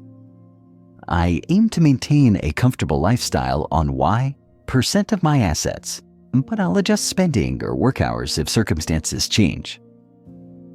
That softness in planning mirrors the unpredictable twists life will throw, letting you pivot without guilt or paralysis. Your personal circle plays a role too. Share your financial approach with a trusted friend, advisor, or partner. When you declare, I prefer a conservative asset mix because I want to sleep well, you hold yourself accountable to a reasonable standard. External support helps you resist the siren calls of ultra-aggressive strategies or FOMO-driven trends. Cultivating reasonable decisions doesn't require abandoning all data or analysis. It means augmenting rational models with emotional intelligence. When you evaluate an opportunity, ask not only what does the expected value say toward binary, but also, how will I feel if reality deviates? Can I tolerate that outcome? That pause before action filters out choices that feel rational in theory, but unreasonable in practice. Over time, you build a library of reasonable decisions you can emulate. You'll remember the time you stuck with a modest but stable portfolio through a market crash and came out ahead, versus the time you chased a hot tip only to sell at a loss. Those lived lessons shape your future judgment far more powerfully than any rule book. Ultimately, the goal isn't to maximize every decimal of return or shave off every basis point. The goal is to craft a financial life you can sustain, one that supports your broader ambitions, health, and happiness. Reasonable decisions create a runway for long-term success. They keep you in the game, rather than throwing you out at the first sign of turbulence. So when you stand at your next financial crossroad, weigh both the rationale and the reasonable. Let the numbers guide you. but let your emotional compass steer you. Choose strategies you can live with. Because peace of mind isn't an optional side effect. It's the greatest return you'll ever earn. You stand before a river that winds through shifting landscapes, its course changing with each season's thaw. One moment, the path ahead is clear, smooth banks you've mapped and planned for. The next moment, heavy rains have carved new channels, flooded familiar trails, and left you facing choices you never imagined. In the journey of wealth, your goals, priorities, and the world itself will change, and your financial plan must flow with that current, not against it. Early in your career, you might have vowed to retire by 40, buy a lakeside cabin, or fund your child's college tuition. Those targets felt solid because they matched who you were then. But people evolve. You may develop new passions, travel, entrepreneurship, philanthropy, or face life events that shift your perspective. A move to another country, a health challenge, or the sudden loss of a loved one. Clinging rigidly to an outdated plan can trap you in goals that no longer spark joy or meaning. Imagine Lily, who in her 20s saved aggressively to buy a city loft she'd always dreamed of. She tracked every dollar, scrimped on dining out, and finally closed on her shiny new residence at 30. But after a few years, she realized she longed for green spaces, weekend hikes, fresh air, neighborly barbecues. Her urban oasis felt like a gilded cage. Selling the loft incurred taxes, commissions, and emotional toll. If Lily had built flexibility into her plan, renting for a few years while she tested different locales, she would have discovered her true preference without locking in a decades-long mortgage she no longer wanted. Contrast that with Marco, who always knew he wanted to live near the ocean. Yet he recognized that his interests might shift over time, so he bought a modest condo near the water with an easily rented guest unit, maintaining liquidity to move if his dreams changed. 5 years later, when he and his partner decided to start a family, they leased the condo and moved inland to a house near schools and parks. Marco's plan anticipated change. It wasn't a fixed destination, but a flexible waypoint. Your financial strategy can embrace that same mindset. Instead of, I must buy a home by age 30, you might frame it as, I'll explore different living situations, rent, co-living, or ownership until I find the setting that brings me sustained happiness. That phrasing reserves your right to evolve. It allows you to reallocate capital, adjust timelines, and experiment without feeling you've failed a rigid goal. Uncertainty extends beyond personal desires to the economy and markets. New industries emerge. Once hot sectors fade. The gig economy reshapes careers, while automation transforms skill demands.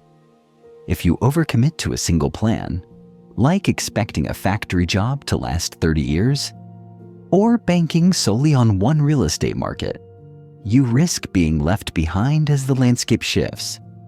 Instead, diversify your human capital, continuously learn new skills, cultivate networks in multiple fields, and allocate investments across regions, industries, and asset classes. That way, when the current turns, you are already swimming toward fresh opportunities. Embracing evolution also means revisiting your definition of enough. Last year, enough might have been a 6-figure salary. This year, it might be 4 days a week with creative side projects. Tomorrow, it could be funding a startup or scaling back to part-time work in retirement. Each version of enough demands a different savings rate, spending pattern, and risk profile. By recalculating your freedom fund and investment goals whenever your priorities shift, you keep your finances aligned with your life, not with a dusty spreadsheet. Behavioral flexibility is just as important as mechanical adjustments. When you plan, embed decision check-ins into your calendar. Quarterly reflections, where you assess whether your current path still resonates. Ask, what have I learned this period? Which goals still excite me? Which feel imposed? Use those insights to tweak your budget, reallocate your investments, or reassign your time. These check-ins prevent inertia, ensuring your plans reflect who you are right now. Part of evolving gracefully is allowing room for experimentation and failure. If you never risk detours, side businesses, creative ventures, or new investments, you'll never discover what truly moves you. But experimentation carries risk. That's why you carve out a small innovation fund, both financially and emotionally.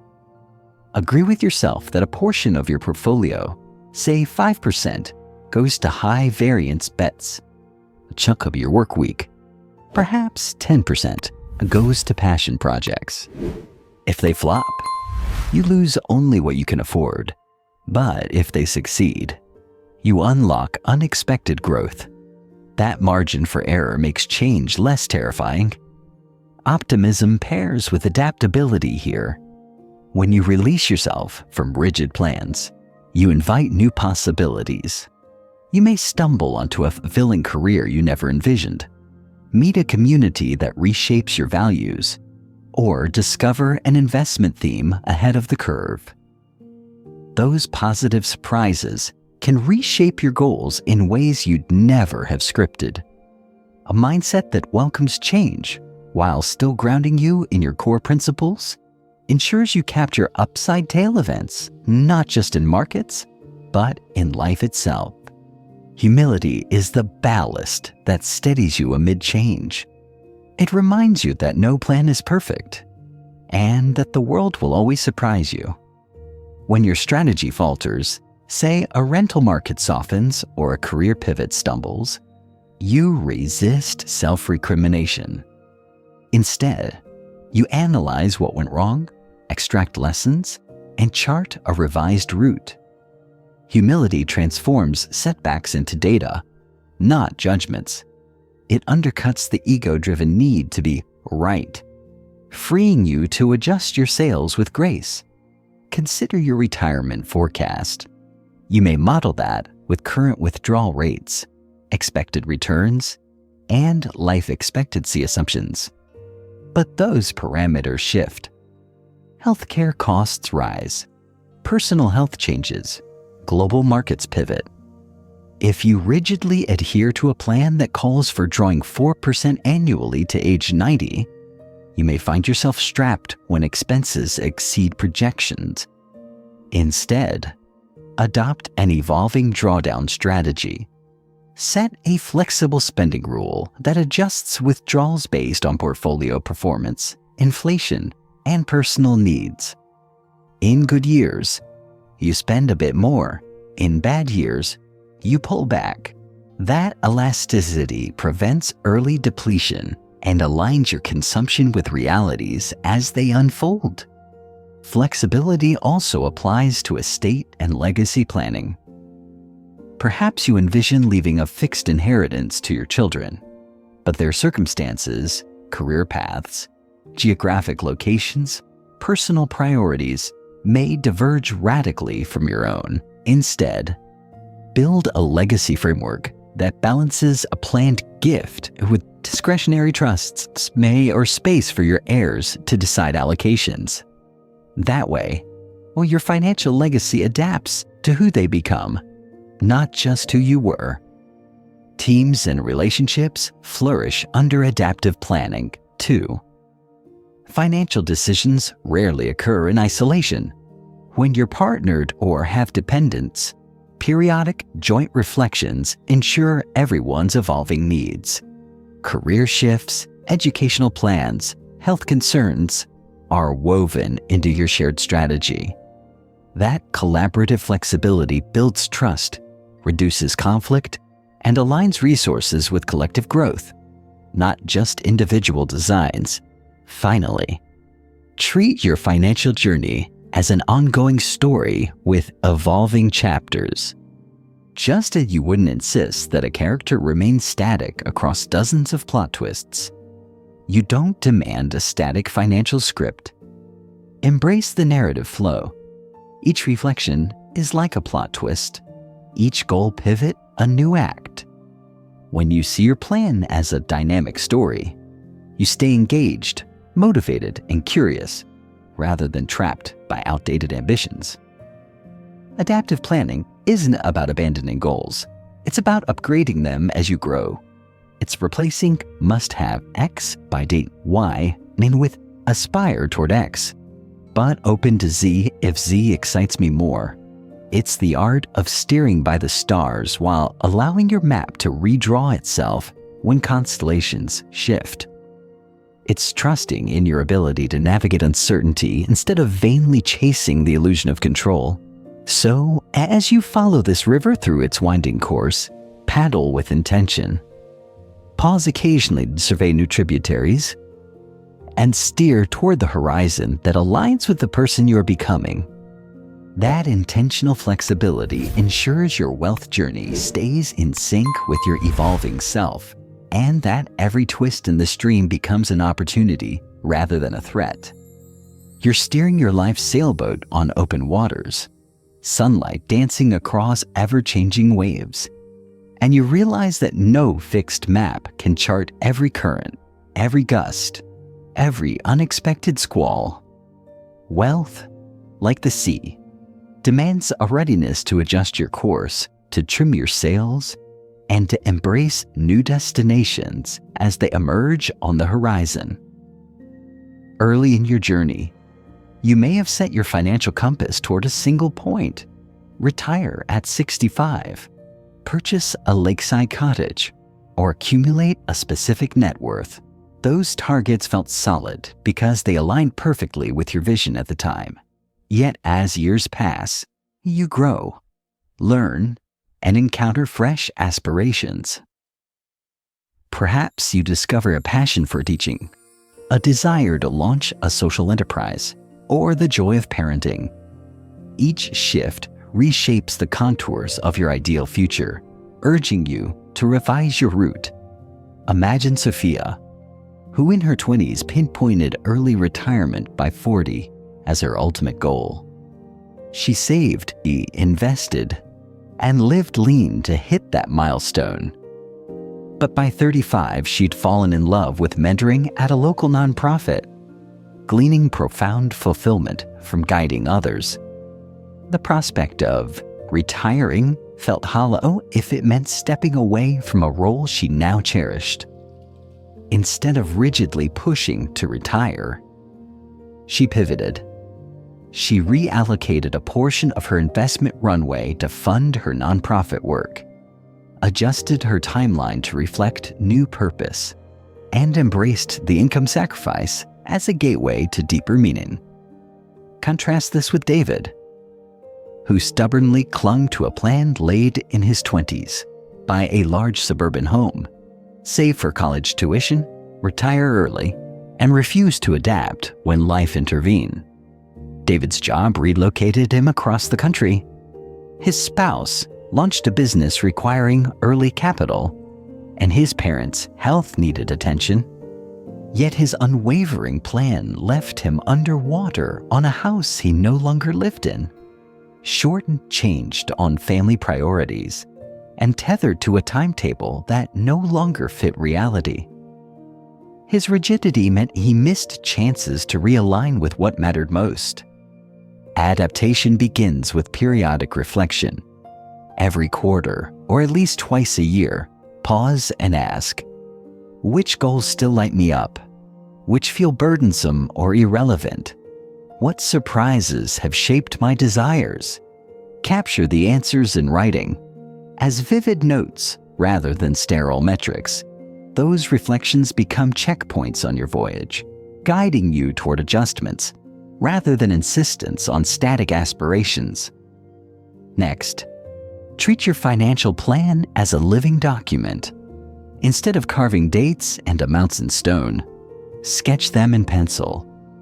Build flexibility into allocation rules. Allow a range rather than a fixed percentage for investments. Designate a portion of your budget for experimental projects. And create buffers for pivot capital, funds specifically reserved to seize unexpected opportunities or cover evolving needs. That pivot capital might support a career sabbatical, a move to a new city, or a creative venture you never foresaw when you wrote your original plan. Humility is the wind in your sails. It reminds you that no matter how careful or wise you are, the world will surprise you. When markets shift, industries evolve, or personal circumstances change, humility prevents self-reproach. Instead, it invites curiosity. What can I learn? How can I adjust? Humility transforms change from a threat into a teacher, guiding you toward refined strategies rather than derailing you with regret. Resilience is your sturdy hull, absorbing the shocks of life's tempests. Cultivate resilience by building margins for error into every aspect of your plan. Maintain an emergency fund that covers at least 6 months of essential expenses. Diversify your investments across asset classes, sectors, and geographies.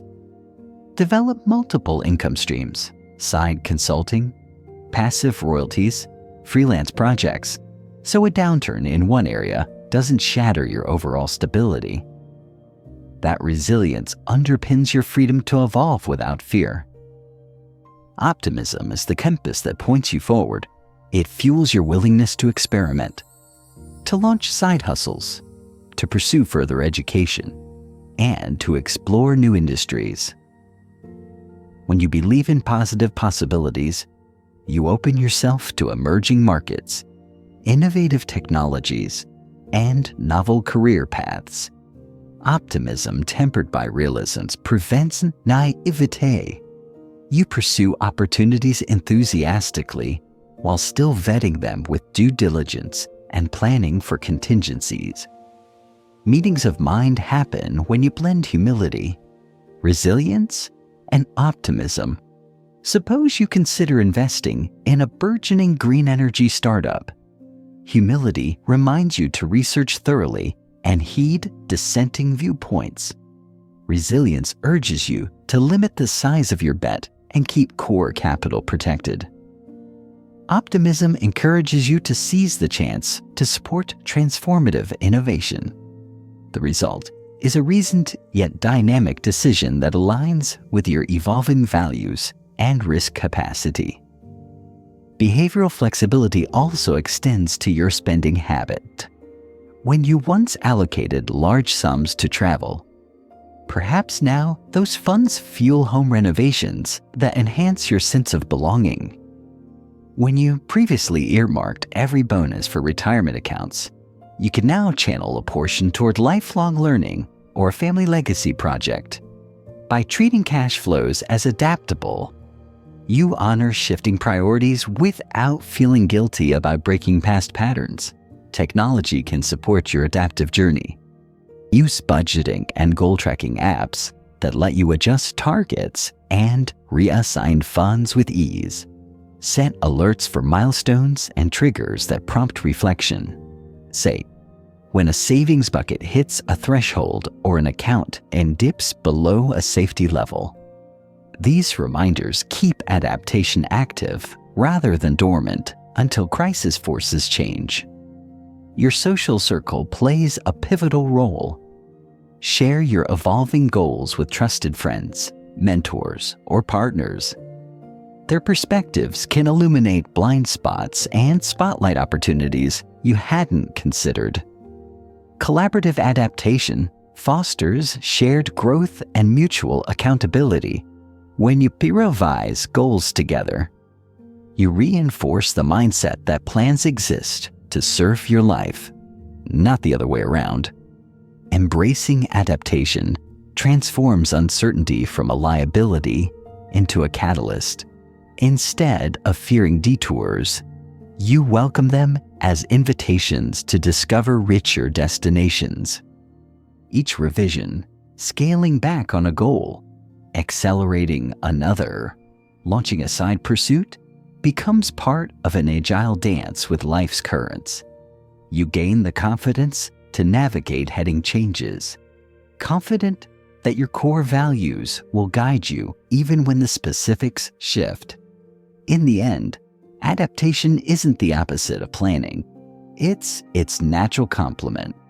A rigid plan may look solid on paper, but it crumbles under life's weight. A flexible plan, written in pencil and refreshed through reflection, bends with reality and endures through every tempest.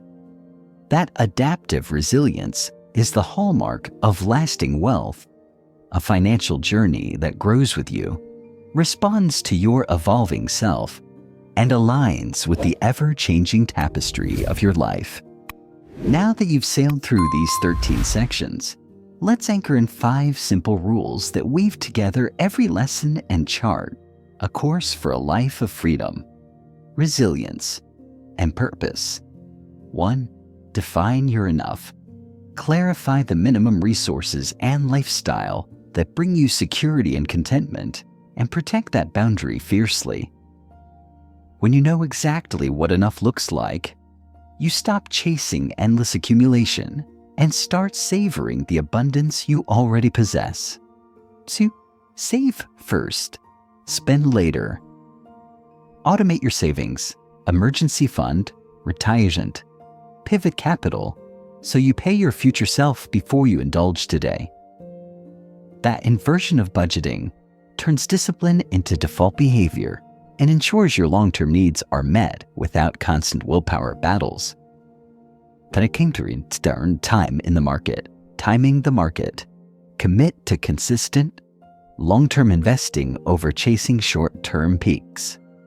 Compounding rewards are patience and endurance, not perfect predictions. Let time and automatic contributions be your greatest allies in building lasting wealth. Core. Buy freedom, not status. Allocate dollars to options, cash reserves, diversified portfolios, skill development, rather than to fleeting status symbols. True wealth shows up in the choices you can make, not the impressions you leave. Prioritize autonomy over optics. 5. Plan flexibly, adapt relentlessly. Treat your plan as a living document. Schedule regular reflections, build margins for error, and pivot when your goals or circumstances shift. Humility, resilience, and optimism guide you to evolve, ensuring that your journey stays true to who you are becoming. All these rules aren't rigid formulas. They're guiding stars illuminating a path that aligns with your values and empowers you to navigate life's inevitable twists. You've learned how emotions shape your decisions, why empathy matters, how luck and risk dance together, and where the quiet power of compounding and invisible wealth resides. You've seen offense and defense as 2 sides of the same coin, tail events as rare catalysts, reasonable choices as sustainable anchors, and adaptation as the key to enduring success. Now, take a moment to reflect. Which rule resonates most with you today? What small step can you take this week to define your enough or automate an extra saving? How will you honor flexibility the next time your life's currents shift unexpectedly? Thank you for joining this journey. If you found these lessons valuable, please like, share, and subscribe. Your support helps us reach more listeners hungry for financial wisdom. Hit the bell icon to stay updated on future insights. And above all, remember, wealth is not a destination, but the mindset, habits, and choices you practice every day. Here's to your ongoing voyage toward freedom, purpose, and peace.